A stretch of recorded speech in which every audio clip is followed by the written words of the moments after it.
Hello, this is Sk8er and welcome to Gaming Memories.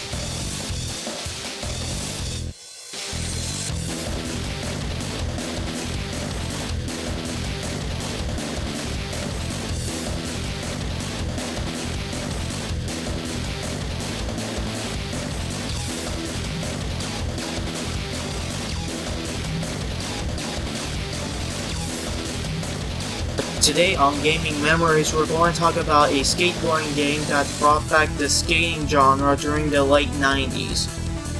No, I'm not talking about this, I'm talking about this. Before we take a look at this game, we have to go back to the past, where the genre began. In 1986, Atari Corporation created 720 for the arcades. This is considered to be the first game to create a skateboarding genre, and it was the most popular skating video game for the time being. 720 would later get an NES port in 1989 and then the Game Boy Color in 1999. However, despite 720 is a video game legacy, the follow-up during the late 80s were not impressive. Even though there were other skating games like Sk8er 1 in 1988 and Sk8er 2 in 1990, both published and developed by Electronic Arts, and it sucked balls, literally. After that, the skating genre just died up early during the early 90s. After that, there were no new skateboarding games during the 90s. Although there were games that featured a skateboarding mechanic, but they're not really true standalone skateboarding game. However, in 1997 there was a skateboarding game that was only exclusive to the arcades, called Sk8er, released by Sega, and it was the first arcade game to feature a skateboard controller interface. Despite having good reviews on it, it was never ported to home consoles, not even on the Sega Saturn, because it was published and developed by Sega. And possibly if it actually did make it to home console, it would have been Sega's best skating game on the system. Okay, back to topic. But in 1999, they made a skating game that brought back the skating genre. That game is called Street Skater, released on February 25th, 1999, published by Electronic Arts and developed by Ashley Double. It is considered to be the first skating game to bring back the skating genre, since the last game was Sk8er 2. People say it's just a sleeper hit, and the real true first skating game that brought back the genre was actually Tony Hawk's Pro Skater 1, which was released in August 31st, 1999, 6 months before this game. And I'm here to talk about it. So, did Street Skater brought back the skating genre, or was it Tony Hawk that did it first? Let's find out. Okay, here's the story. You're competing in a challenge called the Skate Tour. Your mission is to complete in 3 different courses.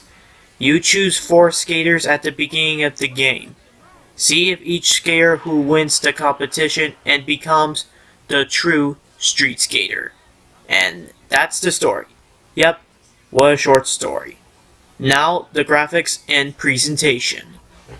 The graphics is kinda good. The visuals looks nice, it has a nice textures on the levels most of the time, and the character designs are a little bit smooth when they do a half-pipe trick.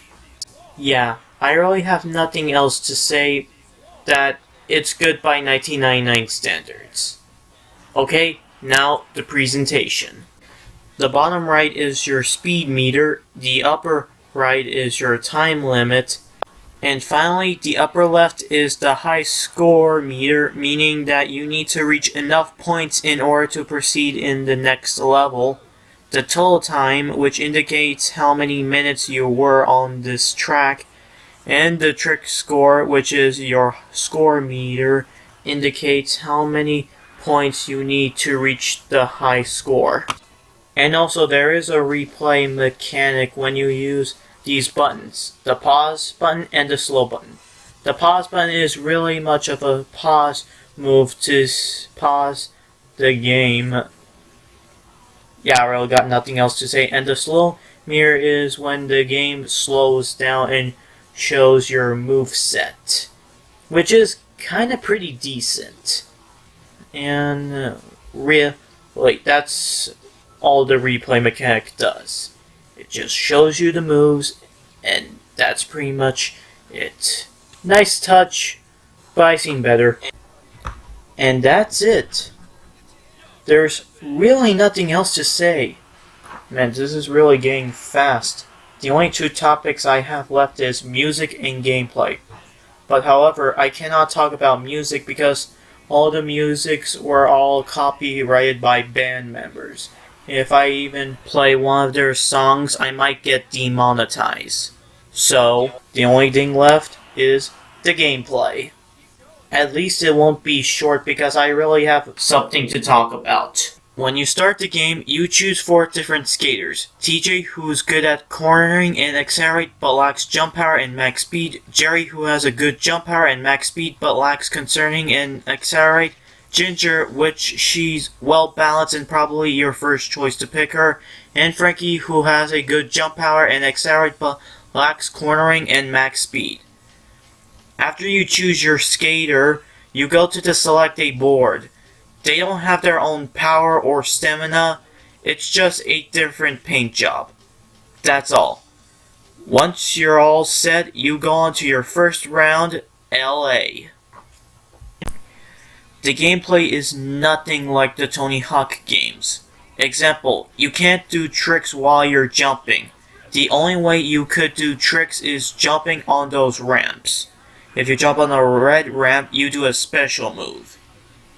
Another example, when you see a rail, usually in most Tony Hawk games or other spin-off of the games, you usually hold down the triangle button and get a balance meter, to stay straight, but you can't do that on this game because if you see a rail and jump on it, it just does it automatically. You don't press the triangle button, it just does it automatically. And there's no balance meter. So I'm guessing this was before the balance meter was created. Once you finish the first round, you go to the bonus rounds. There are 3 different kinds of bonus. Like the half pipe, which you could gain extra points by doing tricks. The bowl, which is the same thing like the half pipe, but you're in a bowl. And the big air, which is how high you can jump by looking at the air score. Once you're done with one of those rounds, you go on to the second round, New York. Oh, I forgot to mention something. Well, you see, to actually really do tricks and moves, instead of the usual buttons, you have to jump first and then hold down the D-pad and might likely press square or circle or something to do tricks. So, yeah, it's kind of like a gimmick. But here's the worst thing. If you actually bailed on something, you actually lose points. Yep, I said lose actual points. So yeah, just need to brought that up there. Well, after you finish round 2, it's the exact same thing, but different bonus rounds, like I said. And then after that, you go on to the final round, Tokyo. This has to be the good level of them all, because first off, there's a lot of ramps, rails, and half pipes, and you could do a lot of tricks and moves.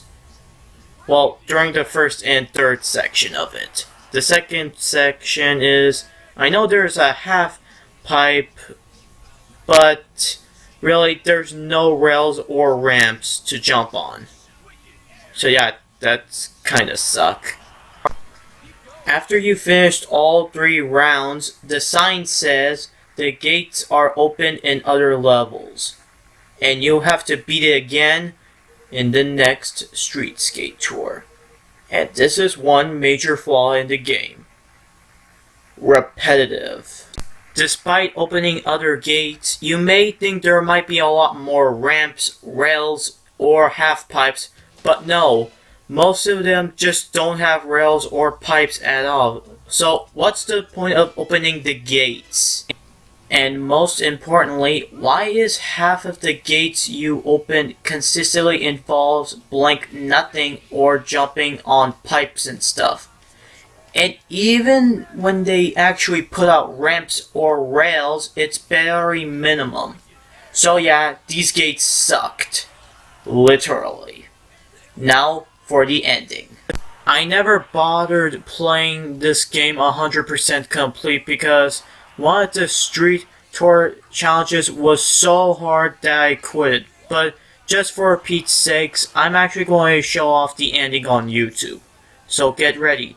So, what's the ending? Is there going to be a cutscene about it? Well, no. It's just an ending text saying, "You made it. You are the greatest skater." And that's it. What a cheap ending. So, what do you do after the ending? Well, you could unlock characters and unlocking new boards, but that's pretty much it. Overall, it is a good game, but due to the repetitive gameplay, it's not controlled well and it's kinda outdated. But if you want to give it a go, I say give it a go. But you might want to get 100% completion on it. But if you want to play it just for fun, by no means, get this game. But if not, then you're not missing out anything.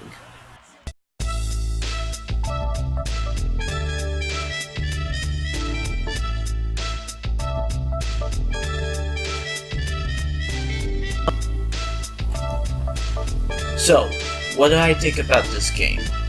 Well, it's okay and decent at the same time. Not really a great game, not a stand up to the Tony Hawk Pro Skater games, but okay and decent. Speaking of the Tony Hawk games, did you know while Neversoft was still developing the first Tony Hawk Pro Skater game, it was going to be the exact lookalike just like Street Skater, but the only difference is that at the very end of the level, instead of the finishing line, you go to the skate park section when you have to do tricks and moves before the timer ends. But Neversoft decided that the tricks and moves at the skate park section is actually much more enjoyable rather than just a typical racing style game. And thus, the Tony Hawk Pro Skater series was created. Okay, back to Street Skater. Overall, this game is okay, and eventually it did get a sequel, Street Skater 2, which was released in 2000. But overall, it did have some flaws, and compared to the Tony Hawk games, this game is just not that fun to play. Well, it's fun at the very, 5 minutes, but after that, it just gets stale and repetitive. In my opinion, it's just decent and okay. With that said, I give Street Skater a 3 out of 5.